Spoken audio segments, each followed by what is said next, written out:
Hello, hello.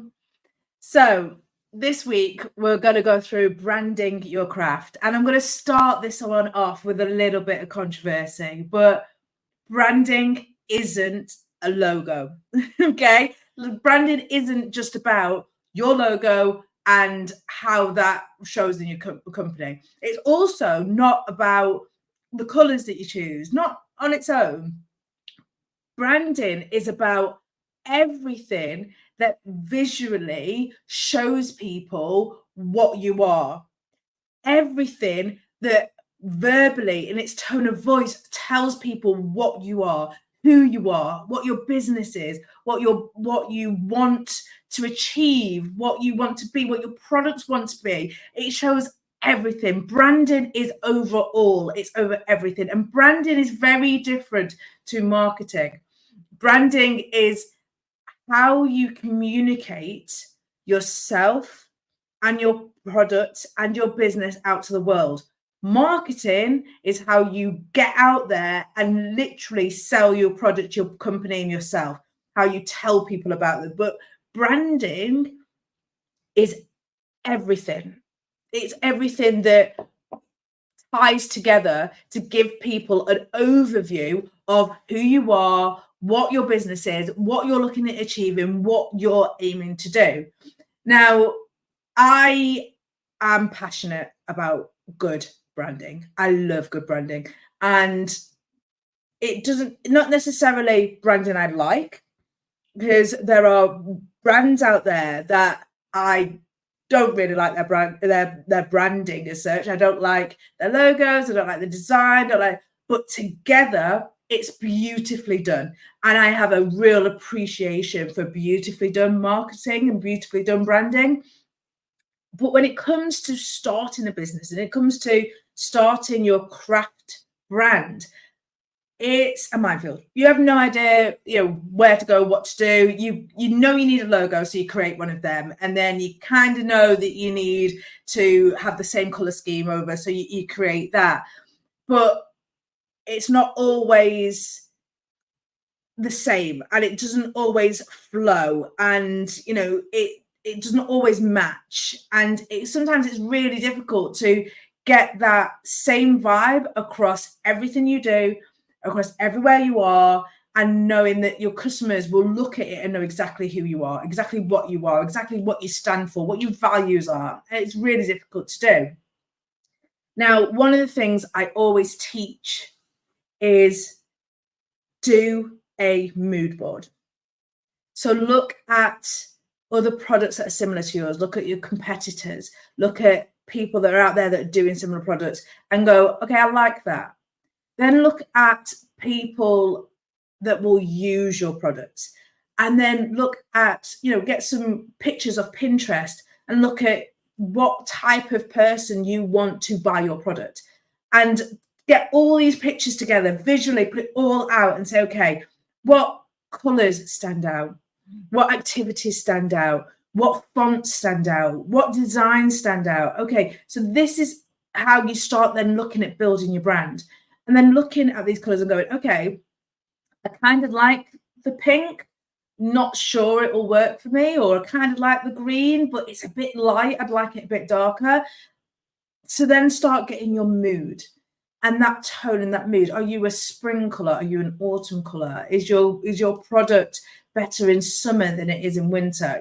Having a look at all of these different aspects. And literally, it's the best thing, because you get to play a game of, making a little collage of all these different things you see and go, okay, this is what I want people to feel. This is how I want them to think when they see us. This is what I want to point out about our values. This is, even down to are you recyclable?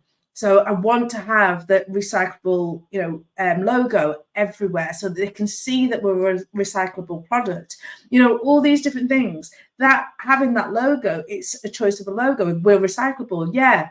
But then what that does is it actually communicates one of your core values in looking after the environment, looking after your community. So looking at all of this and looking at all of it as one is really important. I'm just going to plug in my laptop because it's been off.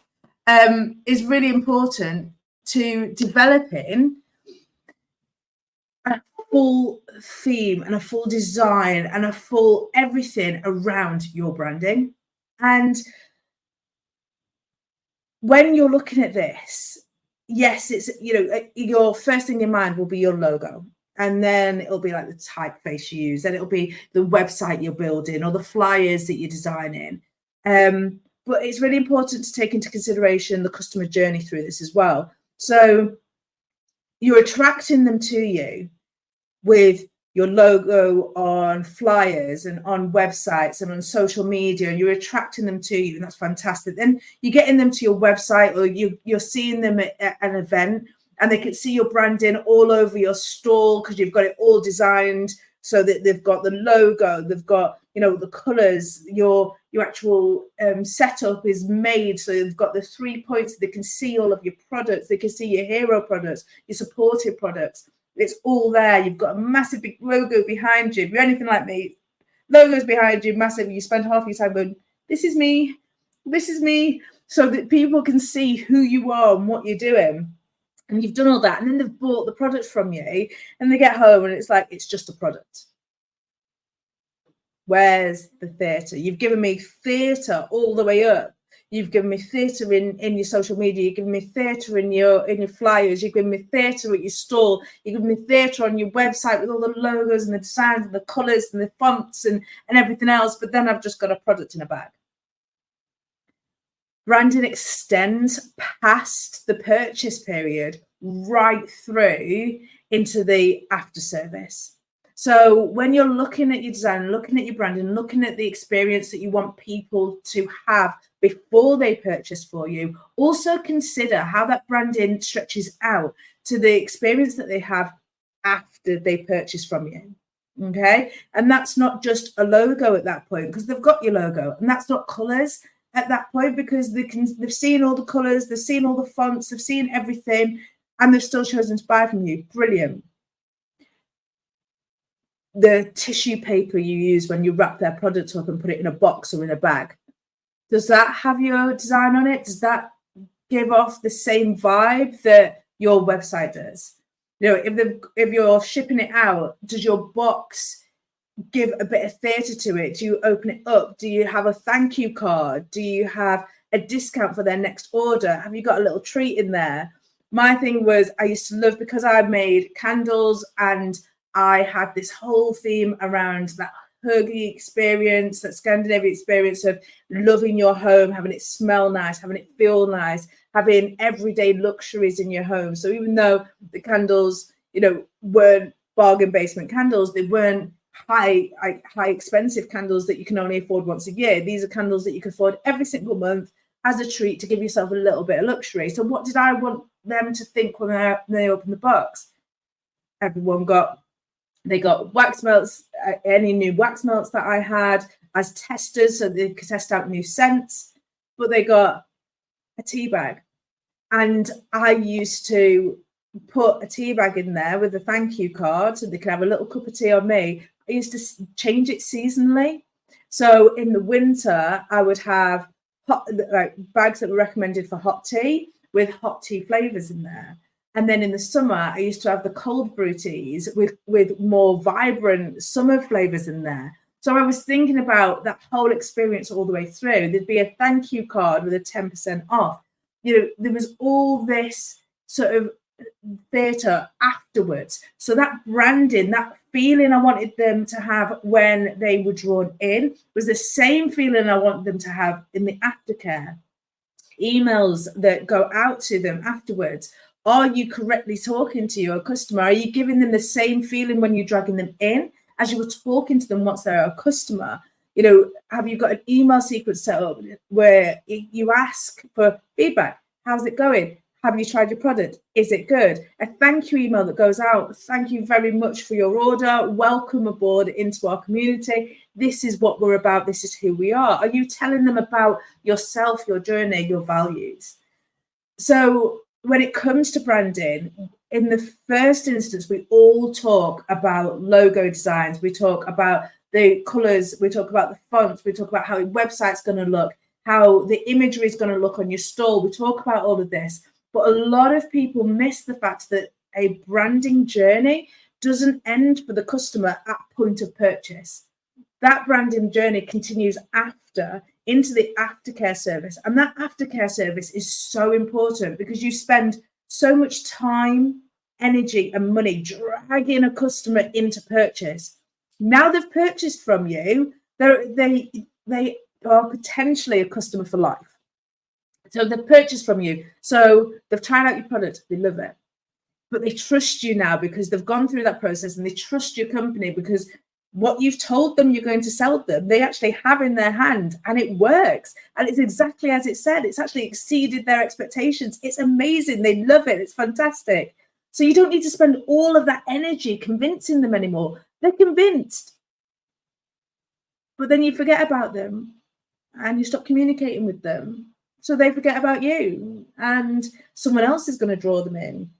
And we call that nurturing the customer. So what's your nurture sequence like? What happens afterwards? Do you speak to them again, or do you just pretend they don't exist and carry on trying to drag in customers, which is time and effort and money, and it's hard? Or when you look at your branding, are you looking at the tone of voice all the way through from them looking at an advert all the way through to the tone of voice of your thank you email? Are you looking at the aftercare? You're looking at the journey that comes all the way through to sale, and then how that goes afterwards. The branding is so important to cover all of that whole spectrum. You want them to come to you, and you want them to be comfortable with who you are as a company. And they have, and they're there, and they've seen all of the visual branding, they've got the flyers, they've seen the banners, all of that sort of stuff. But afterwards, are you giving them a care card? Do they know how to look after their product? Are you giving them a loyalty bonus for being there? Are you communicating with them regularly in the correct tone of voice so that they know that the person that invited them in is the person that's keeping them close? You've got to look at branding as a whole. And if you are looking at developing your business, if you are looking at your artisan business, not just as a bit of pin money, as a little bit of extra money to tide you over, if you're looking at it as the possibility of something that's going to grow, that's going to develop, that's going to be something a legacy for your children that you can leave to your children, something that is going to provide you with a better life in the future, a better quality of life, then when you look at your branding, look all the way through the journey, from the logo, from the website, from the flyer to point of purchase. How is that customer going to know that you are the same person all the way through? How are you going to communicate your values? How are you going to speak to them? What tone of voice does your company have? What type of person is your company talking to, and how are they communicating with them? And then once you have them as a customer, how are you making that sales experience in the same tone as that visualization? How are you saying, we're great people, we're sustainable, we're fantastic, we're recyclable, and then you're sending it in a plastic bag? Why? If you are sustainable and you're recyclable and all of those fantastic things, and you care about the earth, why are you sending your products in a plastic bag that comes from eBay? That doesn't scream sustainable to me. That screams like you're feeding me a line and giving me crap. What I want to know is you're sustainable, you care about the earth, you're a good company, you're looking at all these fantastic ways of being eco-friendly. I want tissue paper that's recyclable. I want ink that's recyclable. I want boxes that I can reuse or repurpose. I want to know that when I get that product, I'm getting what you've promised in the first instance. And then off the back of that, my aftercare, I want to know that my aftercare is just as thought through as that sales process. So when you look at your branding, look at how you're bringing people in, and then how you are continuing to service them afterwards. Because otherwise it's a little bit like business catfishing. You're telling them you're this amazing thing, and then they're meeting you and they're going, well, that doesn't tie up. It doesn't match. It's not the same thing. So make sure that when you're looking at your branding, you're looking at the whole journey.